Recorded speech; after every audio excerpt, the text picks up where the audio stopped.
네, 누가복음 5장 1절에서 39절 말씀, 누가복음 5장 전체를 중심으로 하나님의 은혜를 함께 나누겠습니다. 누가복음 강해를 계속 이어가고 있습니다. 벌써 5장에 이르고 있습니다. 예수님의 공생의 기간 동안에 예수님은 여러 가지 이 질병을 고치시고 귀신을 쫓아내고 그리고 문둥병까지 오늘 본문에서 우리가 함께 읽었습니다만 나병 환자도 고치고 눈이 안 보이는 소경도 고치시고 참으로 많은 인간이 행할 수 없는 하나님만이 고칠 수 있는 능력, 표적들을 보이셨습니다. 3년 반 동안에 예수님의 공생의 기간은 그러한 표적, 하나님의 아들로서 권능을 가지고 행하신 많은 일들이 있었습니다. 그러한 예수님의 이 권능, 병 고치는 능력, 또 귀신을 쫓아내는 능력, 이런 것들이 나타나는 것은 하나님께서 예수님께 성령을 기름 붓듯 하셨다. 그래서 그런 일들이 할 수 있었다라는 것이 신약 성경의 증거입니다. 사도행전 10장 38절에 베드로의 설교에서 그런 대목이 나옵니다. 나사렛 예수께 하나님께서 성령을 기름 붓듯 하셔서 모든 능력과 병 고치는 일들을 하셨다. 그렇습니다. 오늘 5장에도 나병을 고치고 그리고 중풍병자를 고치고 여러 가지 표적을 행하십니다. 우리가 예수님의 공생의 이런 표적 또는 여행 가운데 또 식사하시는 가운데 말씀하시는 모든 이 복음의 내용들을 살펴보면서 예수님 앞에 나타나 있는 두 종류의 사람들을 우리는 발견하게 됩니다. 예수님을 따라다니는 제자들, 또한 제자들 말고 이 병 고치러 몰려온 많은 군중들, 또 그 가운데 바리새인, 오늘 본문에 나와 있죠. 바리새인이나 율법학자들, 뭐 같은 부류의 사람들입니다만 그들이 예수님 주변에 항상 붙어 있습니다. 우리는 예수님의 공생애의 1차 청중에 대해서 주목해 볼 필요가 있습니다. 예수님이 3년 반 동안에 이 십자가를 지시기 전에 유대 땅을 특히 갈릴리 지역을 중심으로 행하신 여러 표적들 속에서 예수님의 의도를 발견해야 합니다. 그것은 예수님의 공생의 목적은 12사도를 양육하시는 것이었다 라는 것을 우리가 알아야 합니다. 1차 청중이 사도들, 12제자라는 것을 우리는 늘 기억해야 한다는 말씀입니다. 이것을 놓치면은 예수님은 표적을 행해서 많은 사람들에게 복음을 전하고 그들에게 박수를 받고 또 환영을 받고 그런데 주 목적이 있는 걸로 잘못 오해할 수가 있습니다. 능력만 바라시는, 능력만 행하시는, 그래서 선한 일을 하시는 예수님으로만 볼 수 있다, 그런 말씀입니다. 그러한 모든 표적을 보이시면서 그리고 같이 12제자를 데리고 다니면서 하신 말씀들은 1차적으로 이 사도들을 양육하기 위한 예수님의 의도, 뜻이 있었다는 겁니다. 오늘도 누가복음 5장 속에서 예수님 주변에 이렇게 함께 있는 두 종류의 부류의 사람들을 발견할 수가 있습니다. 하나는 지금 말씀드린 대로 예수님이 필요에 의해서 택한 사도들, 이 사도들을 이렇게 부르시는 장면이죠. 나사렛에서 사시다가 누가복음 4장에 예, 보면은 거길 떠나서 가버나움으로 오시죠. 가버나움으로 이사하신 겁니다. 사실은 그 부분이 이제 명확하게 예수님이 거처를 가버나움으로 옮기셨다라는 말이 안 나옵니다만 요한복음 2장 12절을 보면은 예수께서 가버나움으로 내려가십니다. 그때 이제 어머니 생모죠 마리아와 그 동생들이 함께 같이 가버나움으로 왔는데 그들은 거기 몇 날 있지 않고 돌아갑니다. 예수님은 그때부터 가버나움에 거처를 삼으시고 갈릴리 사역을 행하시게 됩니다. 지난 시간에 누가복음 4장을 살펴봤는데 31절에도 그 말씀이 나와 있습니다. 가버나움 동네에 내려오셨다라는 기록이 있습니다.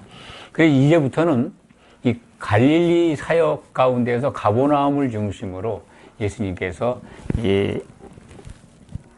공생의 사역을 행하십니다. 먼저 이 5장 보면은 게네사렛 호숫가, 갈릴리 호수 가운데 한 지역의 이름입니다. 그러니까 갈릴리 호수 지역입니다. 거기서 이제 시몬의 배에 올라서 무리들을 가르치시잖아요. 시몬 베드로입니다. 베드로의 본래 이름이죠. 이름을 베드로로 바꿔주시는데 오늘 이 베드로라는 이름이 나중에 나오죠. 처음에 시몬으로 시작이 됩니다. 시몬이 예수님을 만나자마자 바로 회심해서 예수님을 따라다닌 것 같지 않습니다. 들락날락해요. 그런데 오늘 드디어 베드로가 나는 죄인으로소이다 라는 고백을 하고 예수님을 따라다닙니다. 물론 이제 표현은 그 후에도 신약 성경 복음서를 보면은 베드로가 오늘 장면 이후에도 또 예수님을 떠났던 것 같은 그런 대목을 발견할 수가 있습니다. 어쨌든 이 시몬 베드로와 안드레 그리고 야고보와 사도 요한 이 네 사람이 고기 잡는 어부였는데 오늘 장면을 통해서 예수님을 따라 나서게 됩니다. 그리고 마태라고 하는 제자도 레위로 나와 있죠. 오늘 본문에는 레위가 세관에 앉아 있는 걸로 표현이 되어 있는데 마태복음의 저자인 마태입니다. 같은 사람입니다. 이름을 아마 예수님께서 레위로 바꿔주신 것 같습니다. 그 제자들이 예수님을 따르는 대목이 기록되어 있습니다. 그 반면에 예수님의 이 공생의 사역 가운데 이 제자들처럼 모든 것을 버리고 따라다니는 사도들이 있는가 하면은 그렇지 않은 또 다른 부류의 사람들, 유대에서 예루살렘에서 올라온 바리새인들입니다. 율법학자이고 이들의 온 목적은 소문을 들어서 유대 땅에서 갈릴리까지 왔는데 이들이 의도하는 것을 보면은 공간복음에서 우리가 늘 발견하게 됩니다만 기회 있을 때마다 예수님을 흠을 찾아내고 이 책을 잡아서 비난하려고 하고 따져 물으려고 합니다. 오늘도 그 대목이 몇 군데 나옵니다.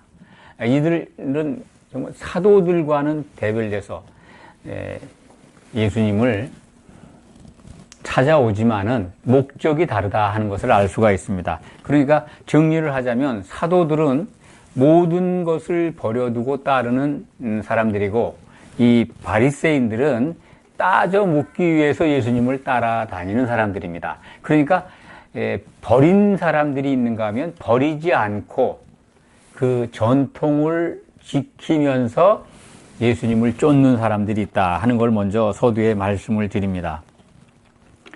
공생의 기간 동안에 예수님의 행적을 우리가 이제 복음서를 통해서 살펴보고 있는데 조금 전에 말씀을 드렸습니다.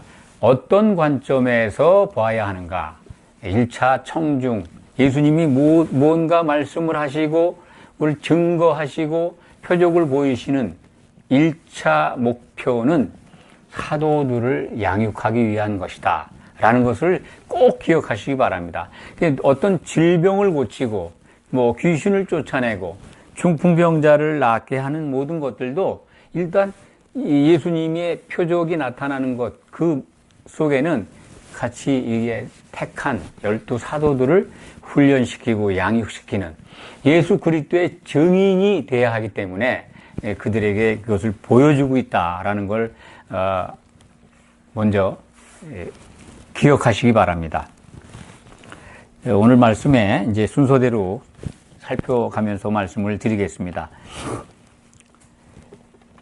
어부 출신 네 사람, 시몬, 베드로, 안드레, 그리고 야고보, 요한, 이 네 사람이 이 게네사렛 호숫가에서 물고기를 밤새 잡았는데 잡질 못했죠. 예수님은 설교를 끝나신 다음에 시몬에게 깊은 데 가서 그물을 던져라. 사실은 고기 잡는 전문가죠. 베드로와 그 네 사람은, 어부들은. 이 갈릴리 호수가 물이 차다고 그럽니다. 그 물이 내려오는 헐몬산이라고 꽤 높습니다. 백두산보다 더 높습니다. 거기에서 내려오는, 만년설에서 내려오는 물이 차서 고기들이 그 호수에 사는 고기들은 대개 이 햇빛이 나면 따뜻한 물가로 올라온다고 그럽니다. 그러니까 깊은 데는 고기가 다니지 않기 때문에 깊은 데에 그물을 던져서 고기 잡는 확률이 낮다는 것을 이 전문 어부들은 알고 있는 거죠. 깊은 데에 던져서 한번 잡으라고 그러니까 베드로의 대답이 그렇습니다. 5절에 나와 있죠. 5장 5절에 선생님, 우리들이 밤이 새도록 수고하였으되 잡은 것이 없지만은 말씀에 의지하여 내가 그물을 내리리이다. 선생님이 말씀하시니까 그 말씀, 뇌마죠. 지금 하신 말씀에 의지해서 깊은 데 그물을 던져 보겠습니다. 그런 뜻이죠. 그런데 놀랍게도 그물이 찢어질 정도로 고기가 많이 걸려 올라오고 있습니다. 그래서 옆에 있는 동무 야고보와 요한에게 도와달라고 해서 그 2배에 가득 채웠다. 그러니까 이제 베드로가 나는 죄인이라고 무릎을 꿇고 절을 합니다. 죄인이라는 걸 아는 것만큼 복이 없습니다. 우리는 다 이렇게 교회 안에 들어와서 오늘 예배를 드리고 같이 찬송하고 기도하는데 이 죄인인 걸 인정한 분들입니다. 매우 하나님이 기뻐하시는 백성들입니다. 은혜로 그 죄인인 걸 알게 된 하나님이 택하신 하나님의 자녀들입니다. 이 고백을 한 베드로가 예수님의 말씀을 듣고 모든 것을 버려두고 따릅니다. 11절에 보면 그들이 베드로를 육지에 대고 모든 것을 버려두고 예수를 따르니라. 모든 것을 버렸다고 하는 의미 속에는 모든 걸 다 버렸겠습니까? 생업에 관한 것, 자기들 힘으로, 자기들 방식으로 살아왔던 것, 그런 것들을 다 버렸다는 거죠. 지금까지 살아온 인생의 방식이나 또 생각하는 가치관이나 이런 걸 버리기가 얼마나 어렵습니까? 더군다나 직업을 포기한다는 것은 보통 결단이 아닙니다. 이 네 사람에게 임한 하나님의 은혜가 하나님께서 붙여주신 거죠. 예수님께 주셨다고 예수님이 증거하십니다. 아버지의 것이었는데 내게 주셨다라고 하는 이 겟세마네 동산에서의 기도를 우리는 기억을 합니다. 이 어부들이 자기들의 모든 것을 버려두고 배와 그물과 생업과 모든 걸 버려두고 예수님을 따르기 시작을 합니다. 물론 레위, 이 마태도 나중에 31절인가요? 나옵니다만 그도 세관에 앉아 있는데 예수님이 오라 그러니까 다 버려두고 따릅니다. 세관에 앉아 있다는 설명을 먼저 드리겠습니다. 물론 다 아시겠지만은 로마의 통치를 받고 있는 이스라엘입니다. 유대와 지금 갈릴리 지역 같은 총독 하에 분봉왕으로 이제 나눠서 통치를 하지만은 로마 총독에 의해서 관할 지배를 받고 있던 때입니다. 로마는 이 속국 식민지에서 세금을 걷어갔죠. 세금을 걷어가는 일에 참여했던 사람이 마태입니다. 그러니까 로마 정부에 협력을 하는 사람이니까 그 유대 사람들이 얼마나 멸시했겠습니까? 일제 침략기에 친일 행각을 했던 사람들을 우리가 지금까지도 미워하고 저주하고 그러지 않습니까? 마찬가지로 그 당시에 로마에 협력하고 있는 세금을 걷어서 로마에 바치는 일을 했던 레위 마태가 유대인들 눈에는 한마디로 상종할 만한 사람도 아니죠. 죄인이라고 성경은 죄인으로 인정을 하고 있잖아요. 죄인. 그러니까 죄인하고는 밥도 안 먹었던 사람들이 바리새인들인데 그들은 죄인이었던 마태도 모든 것을 버려두고 예수님을 따른다 하는 것을 오늘 말씀에서 배울 수가 있습니다. 이렇게 이제 제자들을 5사람을 이렇게 불러 모은 것만 누가복음 5장에 기록이 되어 있는데 우리 다 아시다시피 12명을 예수님은 부르시고 공생의 기간 동안에 항상 함께 같이 다니십니다. 예수님의 공생의 목적이 무엇인가를 우리는 알 수가 있습니다.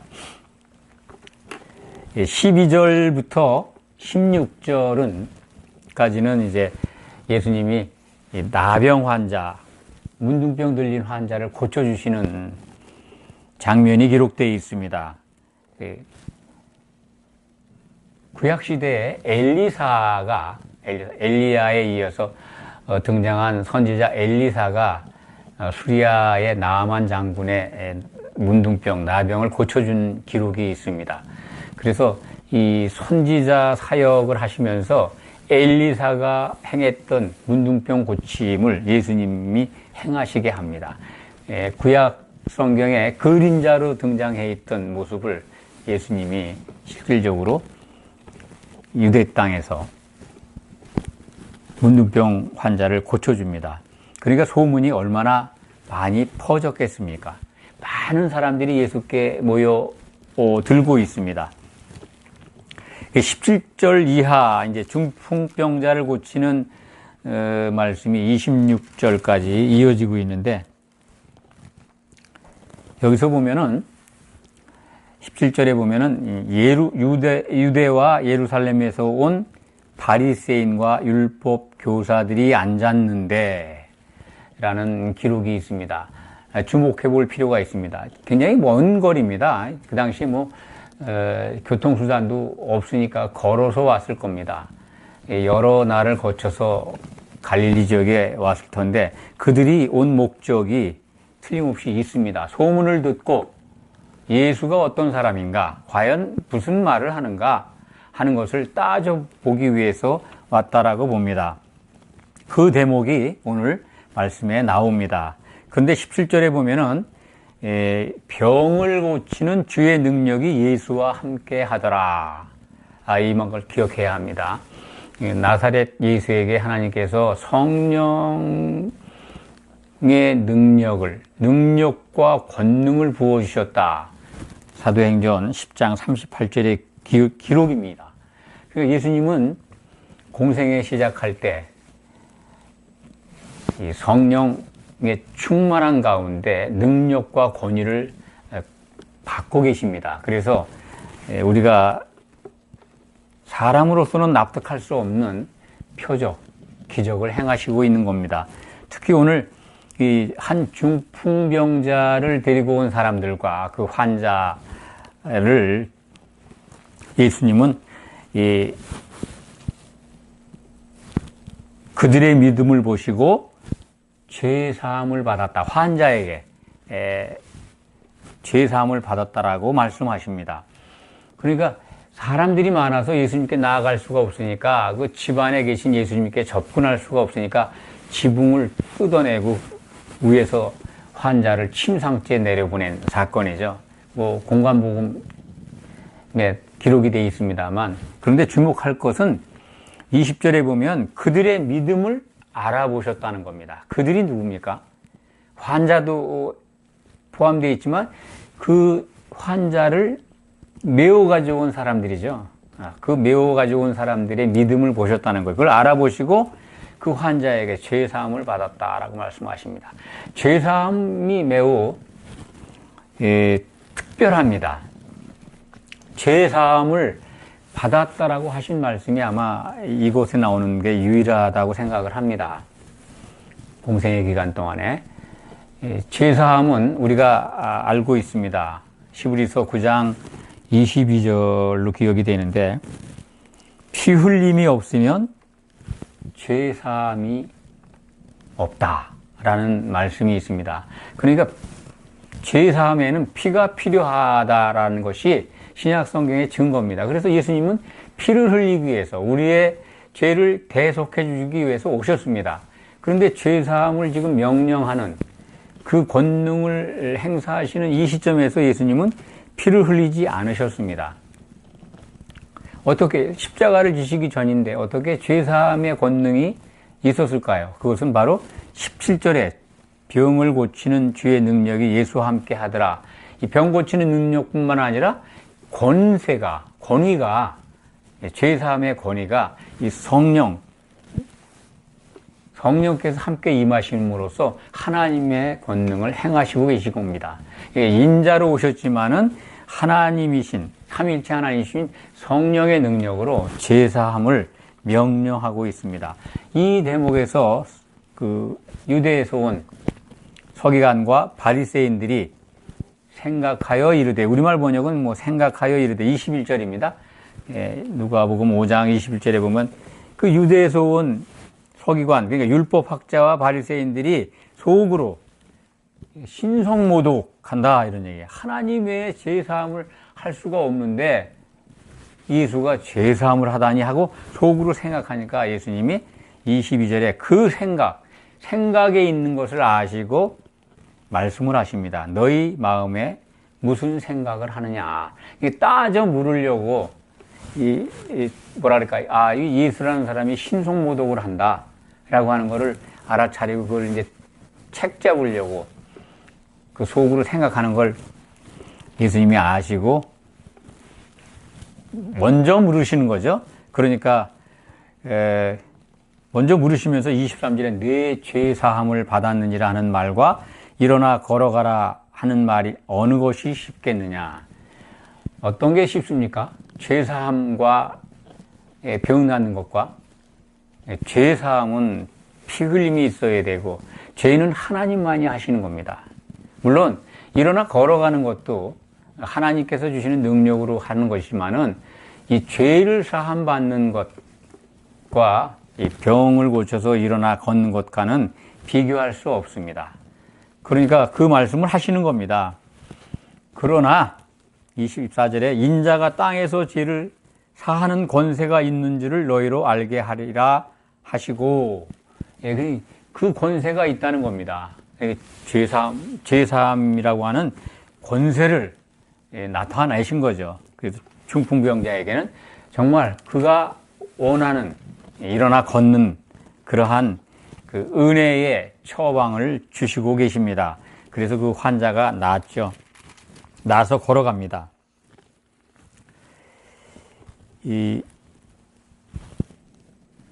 서두에 제가 먼저 말씀을 드렸습니다만 예수님 주변에 모든 것을 버리고 주님을 따르는 제자들과 물론 병을 고치기 위해서 능력을 받기 위해서 오신 환자들도 있지만은 크게 나눈다면 정말 예수님을 경외하는 눈으로 따라다니는 사람들이죠. 그런 부류와 책을 잡기 위해서, 흠을 잡기 위해서 이렇게 몰려든 청중들, 곧 서기관과 바리새인들이 잇따라가는 것을 말씀을 드렸는데, 그들 지금 예수님을 이렇게 따져 물으려고 시도를 하고 있습니다. 첫 번째가 신성모독하는 예수에 대해서 지금 지적을 하죠.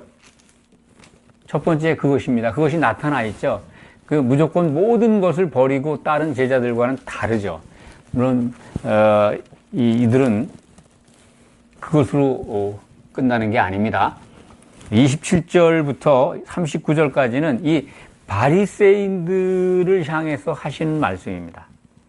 바리새인들이 어떻게 예수님께 고약한 질문을, 시험을 하고 걸려 넘어지게 하려고 하는가 하는 것을 우리는 찾아볼 수가 있습니다. 마태를 부르는데, 레위를 부르는데, 그가 아마 이제 예수님을 따르기로 작정한 다음에 집에서 동료들, 세관에 있던 그 세리들을 모아서, 자기 친구들을 모아서 잔치를 한 것 같아요. 여기 보면 이제 29절에는 예수를 위하여 큰 잔치를 했는데, 그 잔치에 여러 사람들이 왔던 것 같습니다. 그런데 그 바리새인들은 다른 각도로 보고 있습니다. 어떻게 너희가 예수님과 예수를 따르던 제자들을 비방했다고 그러죠? 이 30절에 보면 비방합니다. 너희가 어찌하여 세리와 죄인과 함께 먹고 마시느냐? 죄인하고 상종하지 말아야 되는데 어떻게 죄인하고 먹고 마시느냐? 따져 물으니까 예수님께서, 유명한 말씀이죠. 건강한 자에게는 의사가 쓸데없고 병든 자에게라 쓸데가 있나니 내가 의인을 불러 온 것이 아니요 죄인을 불러 회개시키러 왔노라. 바리새인들은 아직도 자기들은 의인으로 생각하고 있습니다. 죄를 보지 않는 거예요.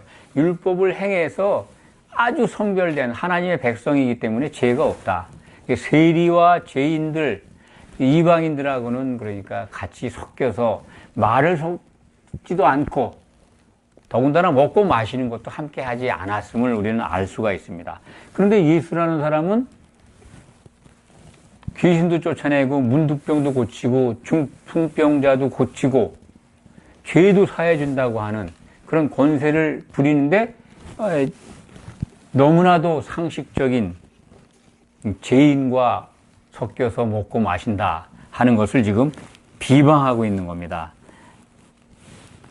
그것으로 이 바리새인들은 끝나지가 않습니다. 33절에 이하에 보면은 이 바리새인들이 말하는 거죠. 묻는 거죠, 예수께. 마태복음 9장 14절, 15절은 이건 요한의 제자들이 예수께 물은 걸로 되어 있는데 오늘 누가복음 5장 33절에는 이 바리새인들이 말하는 걸로 되어 있습니다. 그러니까 부류가 같은 겁니다. 요한의 제자들이나 바리새인들이나 생각은 같은 겁니다. 예수님에게 뭔가 묻고 싶어서 묻는 것도 있지만은 좀 따지는 것. 왜 다르냐? 궁금해서 묻는 것보다는 따져 묻는 것 더 성격이 더 크다고 볼 수가 있습니다.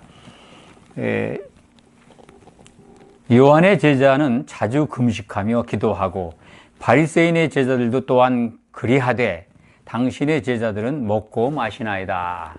요한의 제자들도 주 2회 정도 금식했는지 모릅니다. 바리새인들은 주 2회 금식을 월요일, 목요일 금식일로 정했다고 하는데 어쨌든 금식에 대해서는 오전 시간에 여러분에게 자세히 말씀을 드렸습니다. 이 본문과 거의 같은 말씀을 증거한 바 있습니다.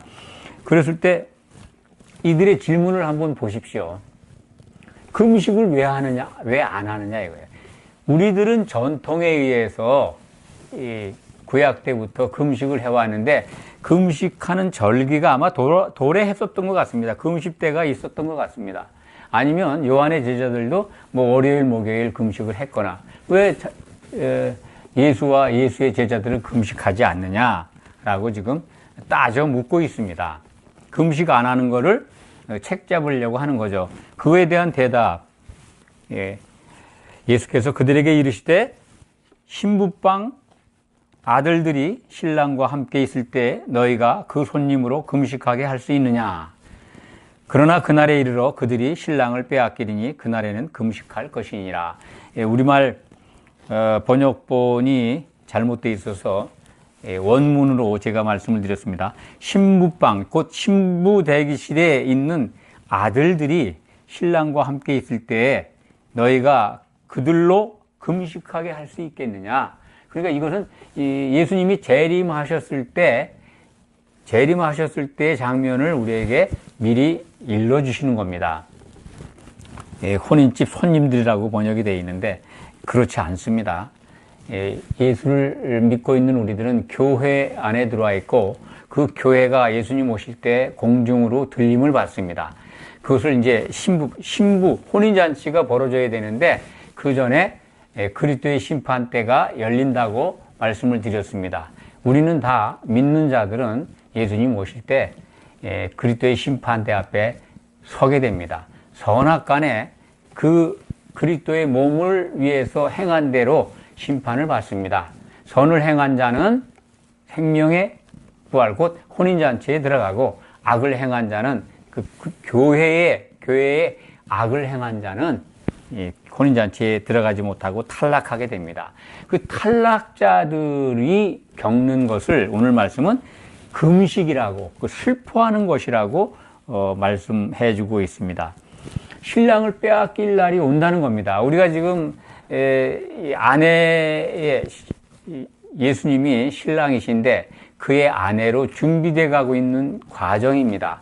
그런데 그 준비 과정에서 중요한 성령의 기름을 준비하지 않으면 신랑을 빼앗기게 된다는 것이 예수님의 말씀입니다.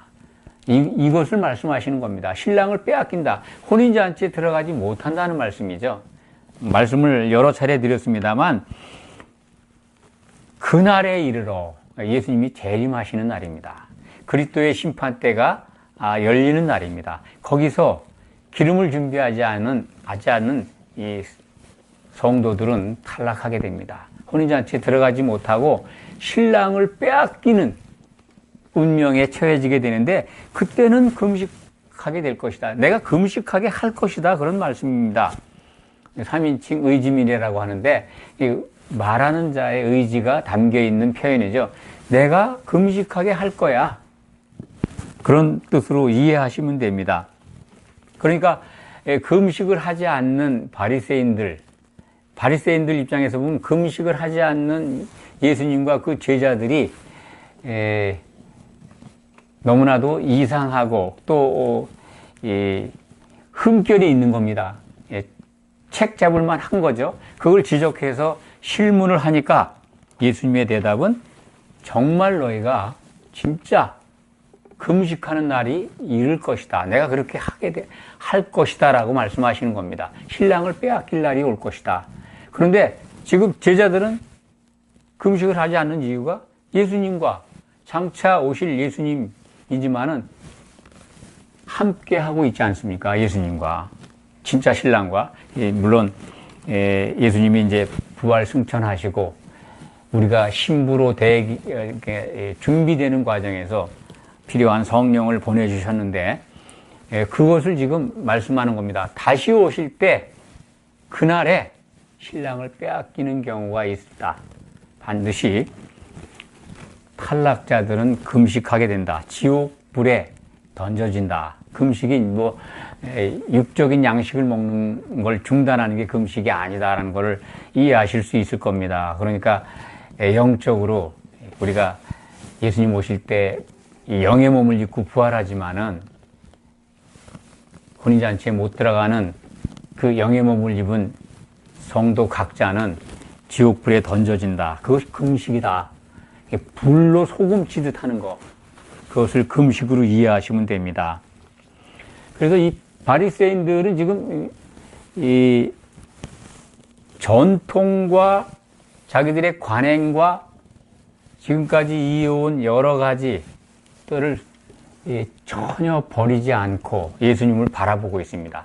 예수님을 따르는 제자들은 모든 것을 버린 반면에 이들은 갖고 있는 것에서 하나도 버리려고 생각을 안 합니다. 예수님을 잘 모르니까. 그래서 예수님이 그 부분을 말씀하시는 겁니다. 버리지 않고 나를 따를 수 없다라는 것.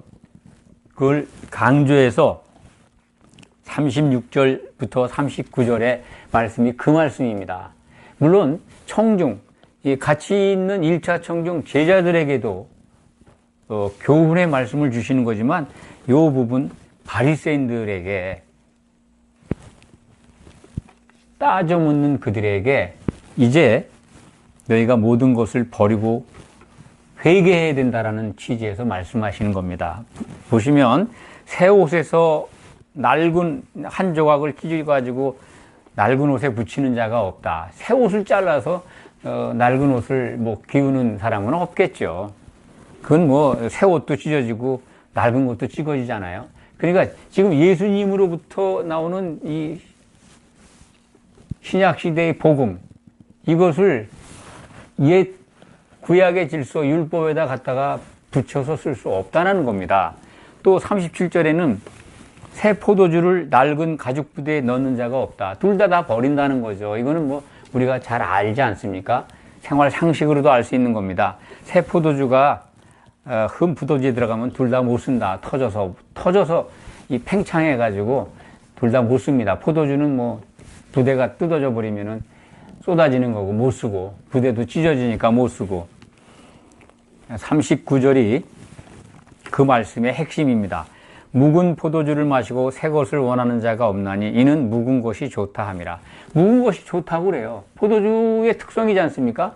오래된 것이 좋죠. 오래 둘수록 맛이 나고 비싸기도 합니다. 그런데 이 복음에 대해서는 이 구약의 질서, 율법 시대가 이제 예수님을 통해서 완성이 되고 예수님 안에서 이제 새로운 복음 시대, 예수 그리스도를 통해서 구원에 이르고 하나님이 계획하신 걸 이루어가야 되는데 바리새인들은 전혀 묵은 것을 버리려고 들지 않지 않습니까? 보면은 구약 질서를 꽉 붙들고 있어요.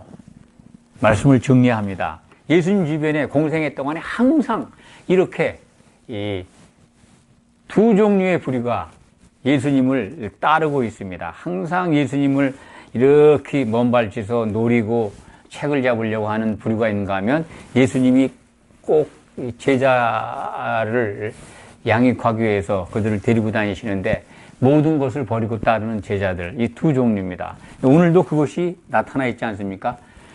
베드로를 비롯한 사도로 부름받은 자들은 모든 것을 버리고 예수님을 따랐고 이 바리새인들은 하나도 버리지 않고 그 질서에 어긋나는 것을 발견하고 찾아서 책을 잡는 이 두 종류의 부류가 있다. 이 시대에 이 교회 안에 여러분은 어떤 종류의 성도들입니까? 제자들처럼 모든 것을 다 버리고 예수님을 따릅니까? 물론 생업을 버리고 뭐 그런 것이 아니라 믿음 가운데 있는 믿음의 요소들, 신약시대에 예수님이 가르치신 그 교훈에 따라서 과거에 구약에서 배웠던 모든 것들을 다 버리고 오직 새 것을 따라 나섰습니까? 율법을 지켜야 된다고 가르치니까 율법도 지키고 또 복음 속에서 나오는 예수님의 가르침도 지키고 그러니까 점점 교회가 11조도 해야 된다, 또 절기도 지켜야 된다, 참 너무나 많은 것을 지금 섞어가고 있습니다. 다 버려야 합니다. 이 절기, 그 실체가 예수 그리스도입니다. 구약의 절기를 기념하고 지킬 필요 없습니다. 열심신앙을 모방해서 뭐 주기적으로 금식을 해야 된다? 그 필요 없습니다. 신랑을 빼앗기지 않는 한 그런 것들이 필요 없다는 것. 그 성경이 보여주고 있지 않습니까? 너무나도 예수님의 말씀을 무시합니다. 그 예수님의 말씀을 무시하는 자들이 오늘 성경에 등장했는데 그들이 유대에서 온 바리새인들입니다. 이 시대에 교회에 들어와 있는데 예수님의 말씀을 무시한다면 누구겠습니까? 그 당시에 바리새인들보다 더 지독한 신바리새인들 아니겠습니까? 이 시대에 교회에 많아요. 신바리새인들 여러분들 아십니까? 혹시 자기 자신이 그렇지 않은가 점검해 보시기 바랍니다. 성경은 그런 것들을 내게, 이런 말씀을 통해서 내게 적용하라고 주신 겁니다. 내게 적용해 보고, 돌아보고, 깨닫고, 분별하라고 주신 것입니다. 사람의 교훈으로 예수님이 하신 말씀을 이렇게 희석시키거나 무시해서는 안 됩니다. 그렇지 않겠지만은 저는 개인적으로는 이 시대에 교회 안에 바리새인들이 너무 많다라고 생각을 합니다. 없다면 다행이지만은 이제라도 모든 것, 각자 생각하고 있는 여러 가지 전통에서 온 신앙의 요소들, 그것이 성경적이지 않다면 다 버리시기 바랍니다. 제자들처럼 다 버리고 예수님이 하신 말씀만 따르시기 바랍니다. 그것이 여러분들에게 정말 최악의 금식을 면하게 해주는 결정적인 모범답안입니다. 금식에서 정말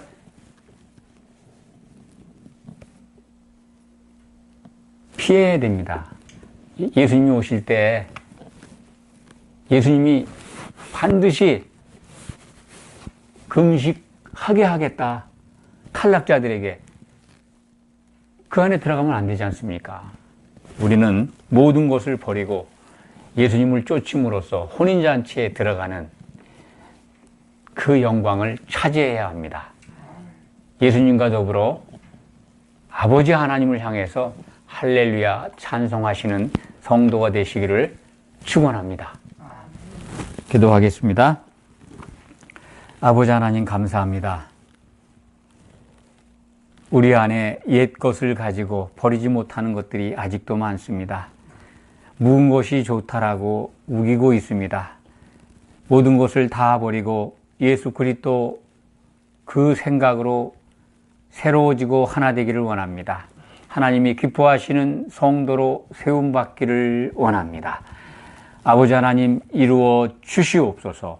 예수 그리스도의 이름으로 기도하옵나이다. 아멘.